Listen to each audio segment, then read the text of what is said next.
What if I told you the difference between success and failure isn't talent? It isn't luck. It's a series of hidden patterns in your own character, subtle habits engineered to sabotage your own life. Most people drift, believing their choices are their own, never understanding why their ambitions curdle into regret. They see success in others and call it a mystery. But it's not a mystery. It's a system. And just like there's a system for success, there is a blueprint for failure.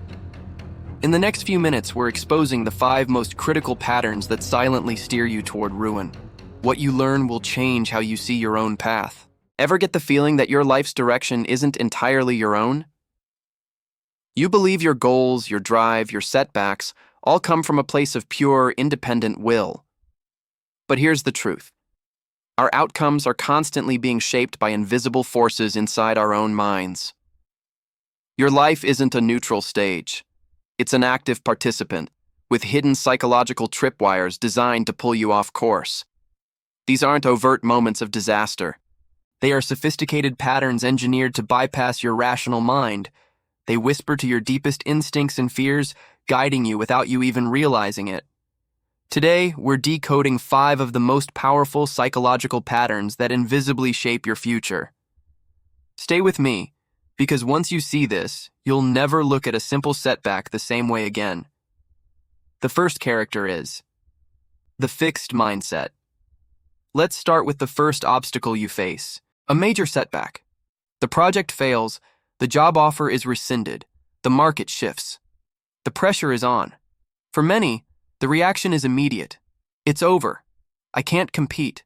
Some people are just born for this, and I'm not one of them. You've just met the fixed mindset. This is pattern number 1. Here's the thing. The fixed mindset isn't about being realistic.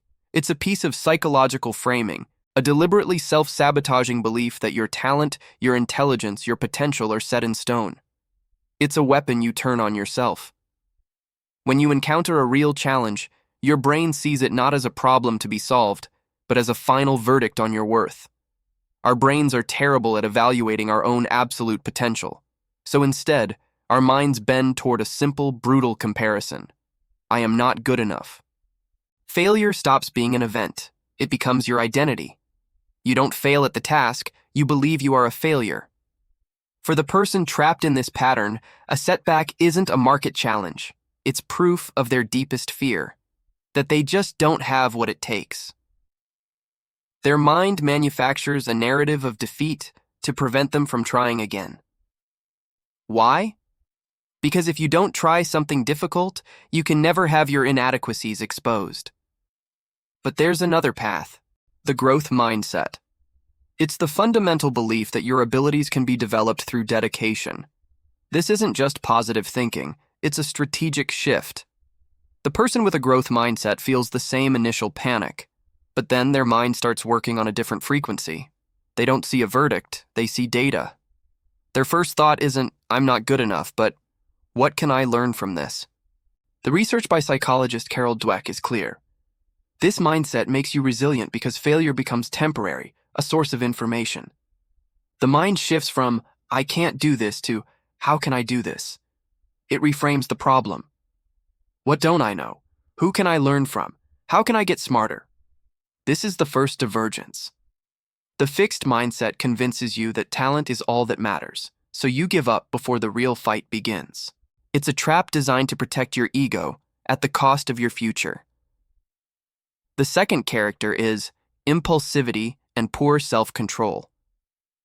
As the pressure of any long-term goal mounts, a second fatal pattern emerges, impulsivity, the inability to delay gratification. This is the endless urge to choose short-term relief over your own long-term goals. These aren't just bad habits. They are poorly conceived actions that sabotage your success. You've heard of the marshmallow test. Decades ago, it showed a clear link between a child's ability to wait for a bigger reward and their future success. This isn't a childhood game. It's a core mechanism that defines your adult life. For the person stuck in this loop, stress is a discomfort to be escaped immediately. The long-term goal, building a business, getting a degree, mastering a skill, is abstract and distant. The relief of distraction is right here, right now. That 1-hour break to decompress with video games that stretches into 3. That's the mechanism at work. That new gadget you buy on credit, justified as a necessary tool, when in reality it's a purchase driven by the desire for an immediate dopamine hit. You are choosing pleasure over progress. Psychologically, you're becoming less sensitive to the negative consequences of your actions, focusing only on the immediate reward. In contrast, the disciplined mind operates with self-control. It feels the same stress, the same temptation. The difference is a clear vision of a future self, used as a shield against impulse. They understand success is the cumulative result of thousands of small, non-glamorous, disciplined decisions.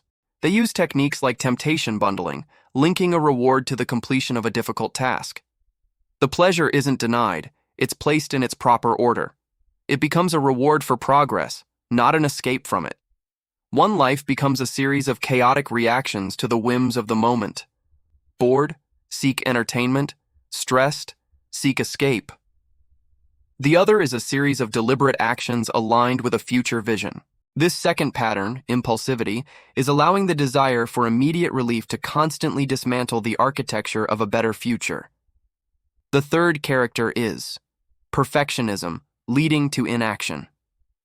Now you face a critical deadline. You have to deliver. The work is functional, but it's not flawless. This is where the third pattern emerges: paralyzing perfectionism. This isn't about high standards. It's a mask for a deep-seated fear of judgment. You set impossibly high standards, and the anxiety of not meeting them becomes so overwhelming that it triggers procrastination. Ultimately, it leads to inaction. Here's the trap: if you never finish, you can never be judged. The person caught in this pattern looks at their imperfect work with disgust. I can't show this to anyone. They'll laugh. I need to start over. The goal isn't to improve the work, it's to avoid the criticism. The task of starting over becomes the perfect excuse to make no real progress. They spend days tinkering with cosmetic details, ignoring the urgent need to simply finish. This is procrastination disguised as productive work. They're caught in a vicious loop. The work can't be finished because it's not perfect. But it can never become perfect without being finished, getting feedback, and being improved. It's a state of complete stagnation. You would rather fail by running out of time than risk failing in public with an imperfect product. The effective person, however, understands a critical principle: done is better than perfect. They are a pragmatist. They know momentum is lifeblood. They separate the must-haves from the nice-to-haves.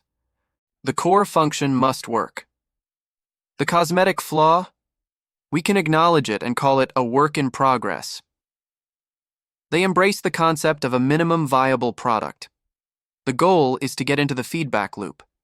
The only path to a perfect product is through a series of imperfect versions. Here's the psychological difference. The perfectionist ties their self-worth directly to their work. A flawed product means they are a flawed person. The effective person has decoupled their self-worth from their output. The work is something they made, not something they are. This emotional distance gives them the freedom to be practical, to compromise, and most importantly, to act. This third pattern, perfectionism, is the obsession with a flawless outcome that ensures you fail not with a bang, but with the silent whimper of inaction. The fourth character is blaming others and lack of accountability. The day comes. You present the work, and it fails. The demo crashes, the pitch is rejected. The moment is a disaster. Here, the fourth and most corrosive pattern takes over: the blame game. People who blame external factors protect their own ego, but at the cost of growth. When you blame someone else, you surrender your power. It offers a moment of relief, but it is a trap. If the problem is always out there, you never have to look inward. You never learn. The person caught in this pattern immediately goes on the offensive. I was rushed. The audience wasn't right. The market is bad. The tech failed. The list goes on. The one person absent from the list of culprits is themselves. Their mind has constructed an elaborate fortress of excuses to shield them from the painful truth of their own shortcomings. This is a powerful defense mechanism known as self-serving bias, and it is the enemy of all progress. According to their narrative, they are the victim, a brilliant mind sabotaged by a flawed world. The accountable person experiences the same crushing disappointment. But their internal monologue is radically different. They see the failure as a data point, not a verdict. Their first instinct is not to assign blame, but to assume ownership. The crash was my fault. I should have built in more testing time. I take full responsibility. This is not about self-pity. This is about reclaiming power. By accepting responsibility, you give yourself the agency to fix the problem. If you're responsible for the failure, you can be responsible for the success that follows. For every problem, they find a point of personal leverage. My pitch failed to capture their attention. I need to learn how to be more concise. This isn't being hard on yourself. It's being a student of your own mistakes. The divergence becomes a chasm. The person wrapped in excuses learns nothing.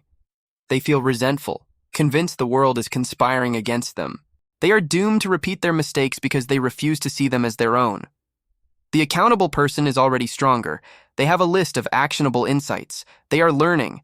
They understand you cannot change what you do not own. This fourth characteristic of failure is a pointed finger.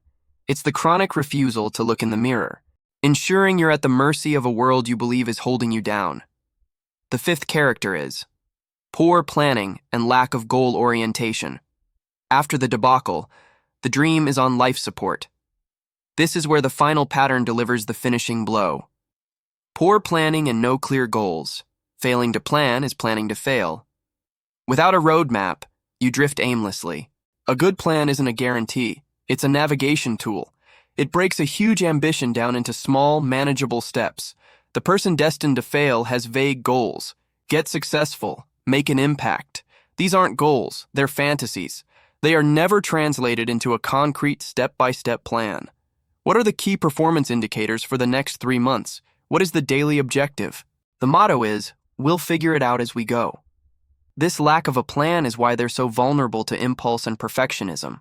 With no defined priorities, playing a video game can feel as important as fixing a critical flaw. Now, facing total failure, this lack of orientation leaves them completely adrift. Any obstacle becomes a dead end. There's no plan B because there was never a real plan A. Their journey was like trying to drive across the country without a map. The first flat tire, and the trip is over. The effective person, even in failure, is still planning. Their goals were never fantasies. They were built using frameworks like SMART, specific, measurable, achievable, relevant, and time-bound. Their goal wasn't to be successful. It was to secure a specific outcome by a specific date. That goal failed. But because it was specific, the failure itself is informative. They sit down and draft a new plan. A post-mortem. Objective 1. Analyze failure. It's broken down into small, actionable tasks. They are already planning the pivot. They see the dead end not as the end of the story, but as an opportunity to turn onto a new road. This is the true power of planning. It's a tool for navigation. When you hit the storm, it helps you reorient and find a new course. The fifth characteristic of failure is an empty page where a plan should be. It's the hope that desire alone can carry you to your destination, leaving you stranded the moment you hit life's inevitable roadblocks. We've just walked through the anatomy of failure. We've watched it dismantle a dream piece by piece. But here is the deeper truth. Awareness is the antidote. None of these characteristics are permanent. They are habits of thought, and habits can be broken. Seeing these patterns for what they are is the first step. Knowledge is what hands you back your power. If this shifted something in you, subscribe. You'll fit right in. And now for the big question. Which of these 5 patterns do you see playing out most often in your own life? Share your experience in the comments below. Let's decode these forces together. So, what happens next? The person who learns from this failure starts over. It's a long, slow process, but it's guided by a plan built on painful lessons. They succeed not because they were flawless, but because they were willing to confront their flaws. They understood that failure is not a destination, it's a redirection. The story is a parable for the choices you face. Life will test your mindset, your discipline, your courage, your accountability, and your foresight. The person who believes their abilities are fixed will be broken. The person who chases immediate pleasure will never achieve long-term fulfillment. The person who waits for perfection will wait forever. The person who blames the world will never have the power to change their corner of it. And the person without a plan is simply a tourist in their own future. Look at these 5 patterns not as a sentence, but as a warning. They are the red flags on the map of your life. By recognizing them, you can navigate around them. You can choose a growth mindset, build self-discipline, embrace imperfection, take radical responsibility, and create a clear, actionable plan. The world will not stop trying to influence you. But from this moment on, you no longer have to be an unwitting participant. You have the blueprint. You can see the tricks, you can reclaim your choices, and with them, your own mind. Keep your eyes open.